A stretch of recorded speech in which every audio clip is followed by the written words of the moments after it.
Hey, it's Melina. I'm here at the Gensio Media House during ETH Denver, and today I'm chatting with Hubert from vlayer. We're chatting how to make online security easier for everyone and how vlayer is building the tools to do just that. Check it out. Hey, it's Melina. I'm here at the Gensio Media House during ETH Denver. Today I'm joined by Hubert from vlayer. Thank you for being here. Hello, thanks for having me. It's a beautiful house and a beautiful day. So talk to me. What brings you to ETH Denver? Oh, I guess as many of the tech company founders in Web3, it's really Denver is the place to be. End of February, we are spending a lot of time talking with our early design partners, first customers, but also our investors. This is really the place to get the inspiration and energy for the rest of 2025. So what is vlayer? Try to tell us what that is in a nutshell. So the name stands for verifiable layer. We do believe that we are missing a structural way of bringing more verifiability to how smart contracts are providing utility to users. To put it into more simple terms, we are bridging Web3 apps with the data coming from Web2. We do believe that we'll be able to win the hearts of more customers, especially the ones that are not crypto native, if we will be able to leverage information that is currently used and stored on centralized servers. So this verifiability and the data we are bringing on chain needs to be processed in the right way, because especially private data cannot land directly on a public chain. Like no one would allow this, so no one would like to do this. So we are using zero knowledge proofs as an underlying technology to make it possible. And obviously there is a lot of magic to make it also cost effective, so that the builders out there are able to embrace the potential of zero knowledge proofs, so that their apps are more useful and hence there are more users for their creations. But at the end of the day, we also need to think about the economics of everything. So we do believe that as some are calling 2025 a year for that ZK will really break it to the broader public, we want to play an important part in this movement, and the technology is definitely there.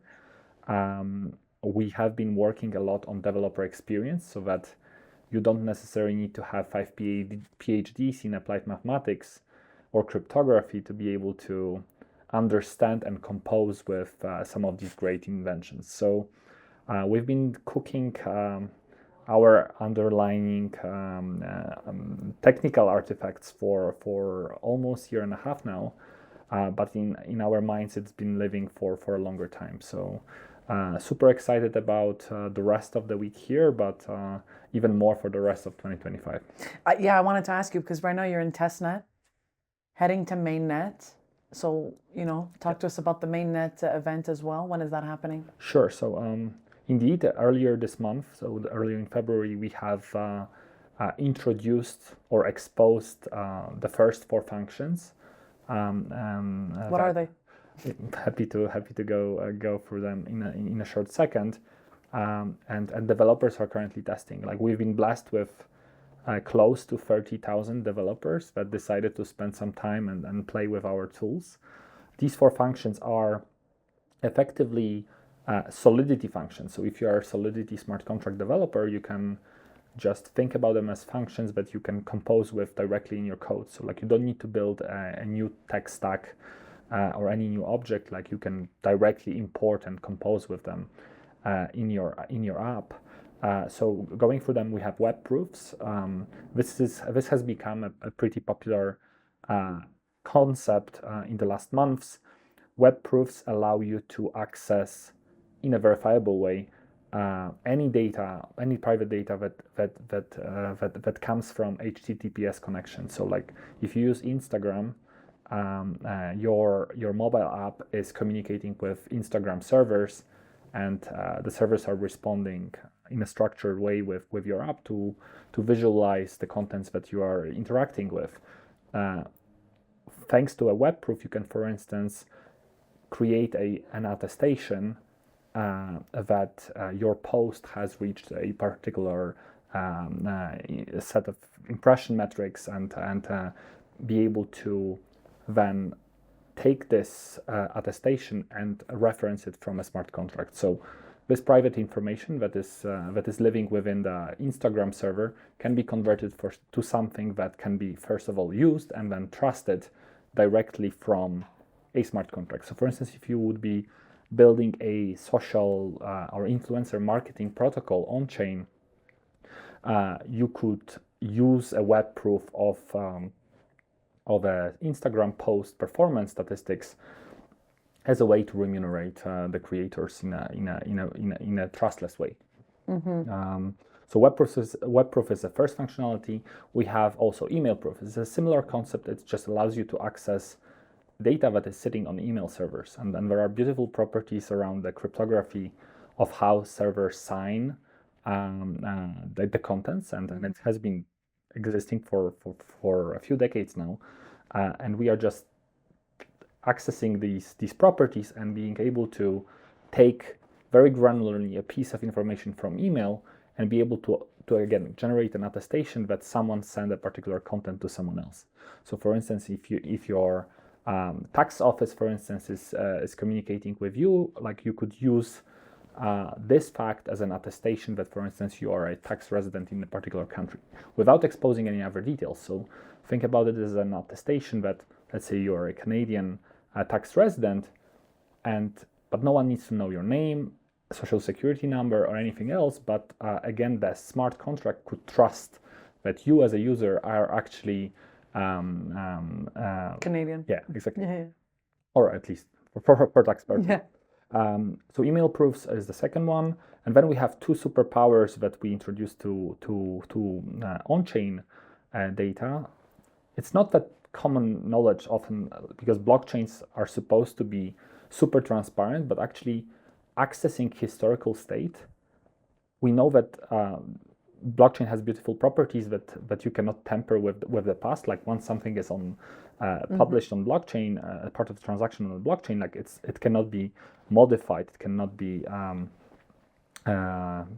changed or tampered with. That's true, but the way that this data architecture works is that it's not so easy to access and query the historical state very easily, because we have these Merkle trees and Verkle trees, and it's just not explicitly available.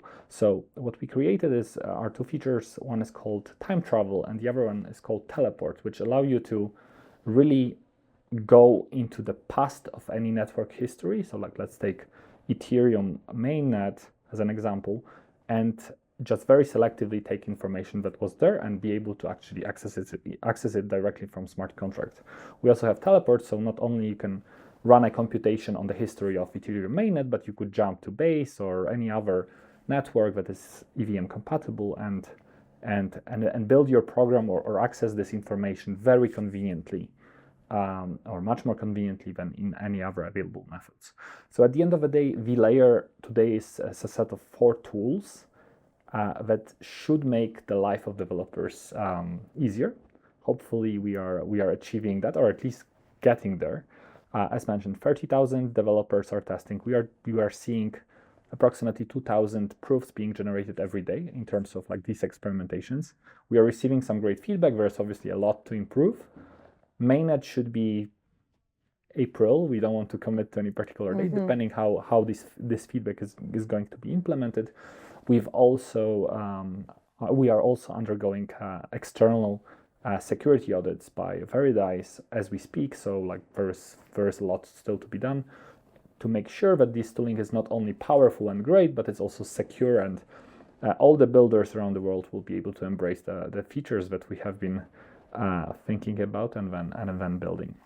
So obviously, Hubert, I feel like, maybe for developers, for people like us who are building, like we sort of understand this underlying issue and why we decided to create smart contracts and work in this way. And I love the 4 features. Can you maybe explain to the general consumer why this is super important? You were talking about security, data, emails. Talk to us about the importance, because I think sometimes the consumer just is not aware of the underlying tech. That's very true. Like I would say it boils down to the notion of trust, and the Web 2 world, or let's say the normal world that most of the consumers know and understand and are living in, is effectively built on a notion that there is a consumer and there is some sort of institution, and then there is a regulator that is somehow making sure that the institutions are not too aggressive towards consumers. And we know how it works.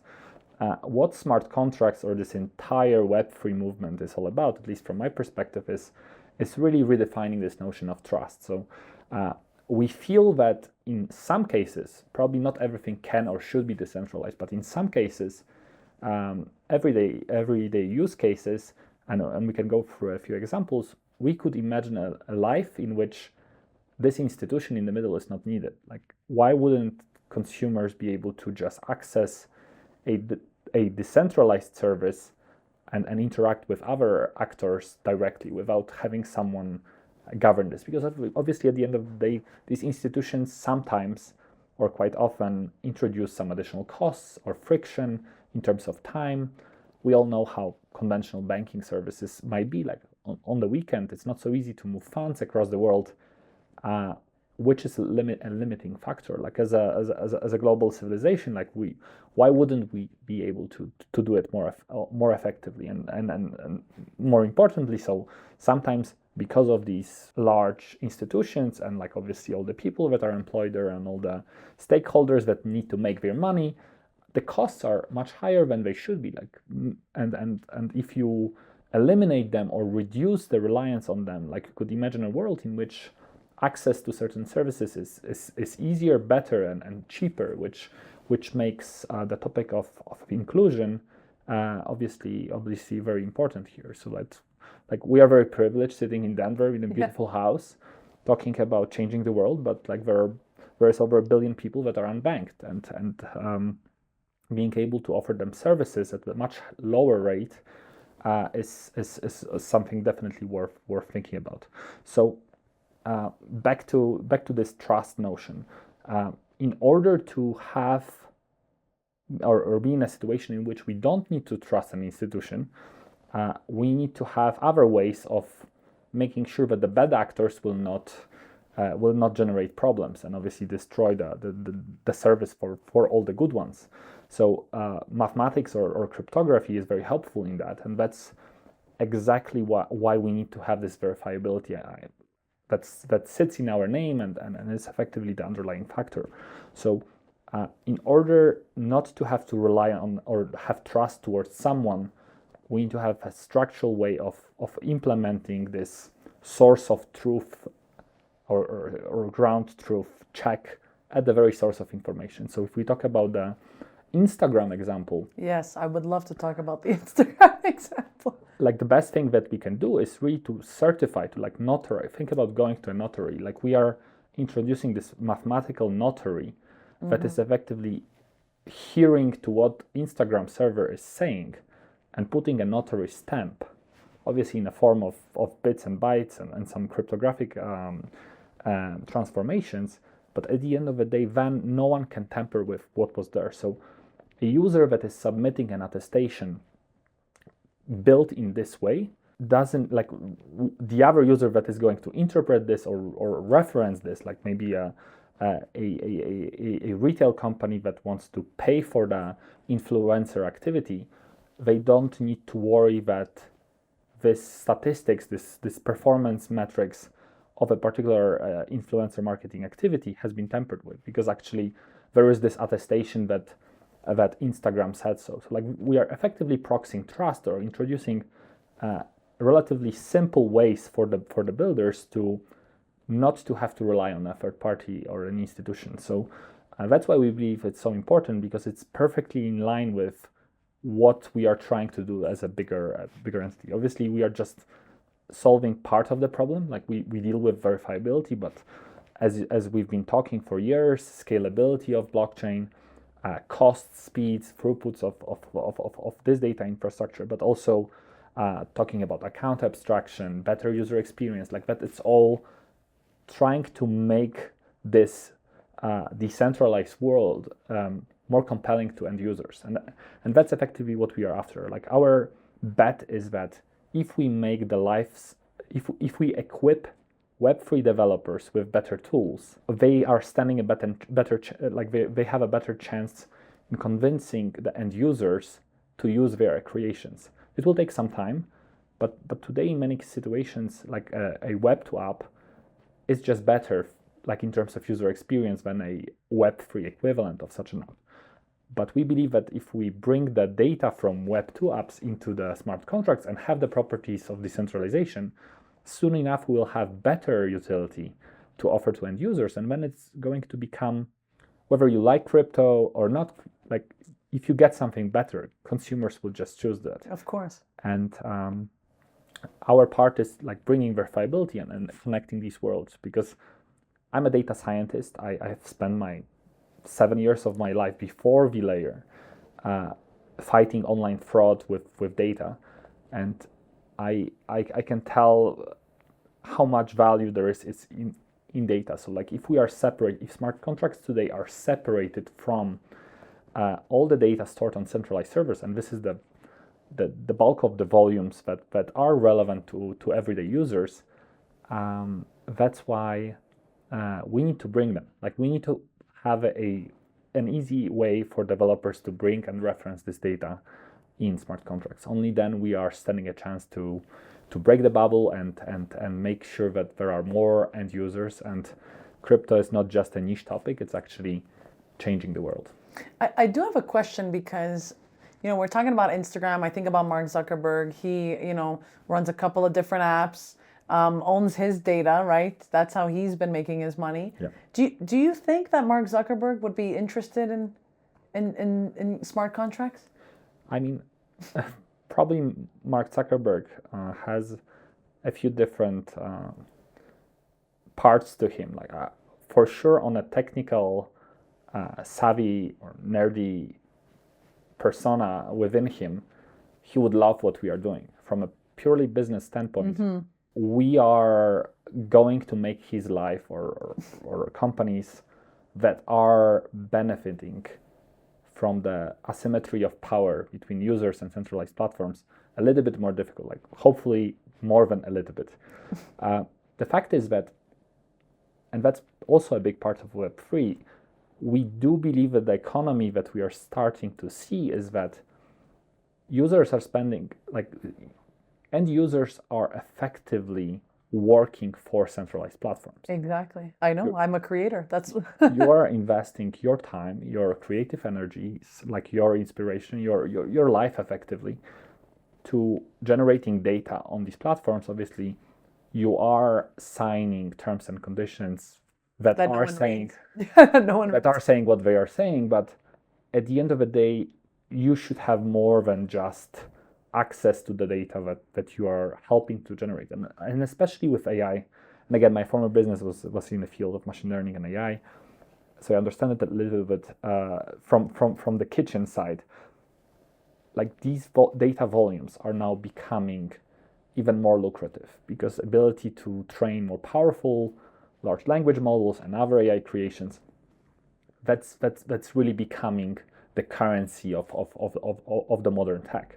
So if you are effectively working for Instagram, you should be able to own or participate economically much more into what you are effectively doing. And with the attestations or the like web proofs in this case, like the technology we are bringing to table, we give you a way to take what's yours and start to monetize it in Web3, which obviously is not something that Mr. Zuckerberg and others will be extremely excited about, but I'm pretty sure that if we were having a technical discussion outside of the business context, like he would love what's happening. Yeah. No, that's why I ask, because, I think a lot of people, consumers, to your point, are on these apps and they're just not aware of the data, of what they're doing, of, the breaches. And if you think about this, like many questions are asked about what will people do with AI growing in power, and one of the answers I'm feeling comfortable with is that we are seeing generations of users that are effectively working for, like, we are generating data, we are bringing context, we are recalibrating these models. This is creating the strength of these models, which are then monetized. So it's not that difficult to imagine that spending time on these apps and giving feedback to the models and and interacting with them, it's becoming a job of our days. And yeah, maybe we'll be seeing fewer junior analysts like computing simple mathematical things in companies, but like we are having a new sector of economy, and it is not yet properly accounted for, and it's not properly recognized. It's not perceived as a job, but at the end of the day, like if you're spending your day, like hours of a day doing something, like this is becoming a job, and it should be remunerated. It should be somehow recognized as an economic activity. Let's go back to vlayer mainnet, happening in sometime in April. What can developers expect? What can people expect? I hope they will expect an even more refined set of tools. There are obviously bugs, and we are aware of them, and we love to hear feedback. So if there's anyone listening and is willing to challenge us on some of the assumptions, like more than happy to do it.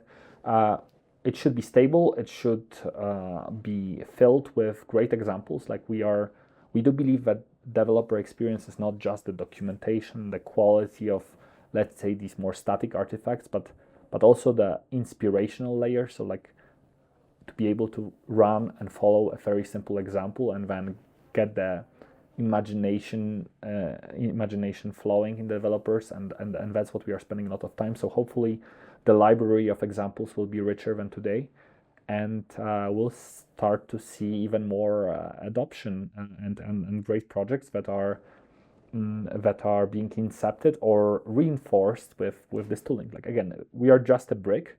We do believe it's a pretty important brick, but at the end of the day, we need to see builders building beautiful houses, and these houses being compelling to all the guests, i.e. consumers out there. And hopefully in 12 months we'll be in a slightly different world. Where can people learn more? Where can people connect? Great question. vlayer.xyz is our website. We are active on X and a few other platforms. vlayer_xyz is the handle. You can find me as Hubert Vlayer on X as well, and we are starting to be more vocal about what we've been building. So I'm sure if someone wants, they will find a way to get in touch. Thank you so much. It was a pleasure, and thanks for having me. Brought to you by Hedera and Foresight Ventures. Hey, what's up? But it's not something Genzio is afraid of. If you want to survive, you got to build a hive. You know we do not understand. Ladies and gentlemen. We're back at the Genzio Media House. Awesome. Well, thanks so much for joining us today.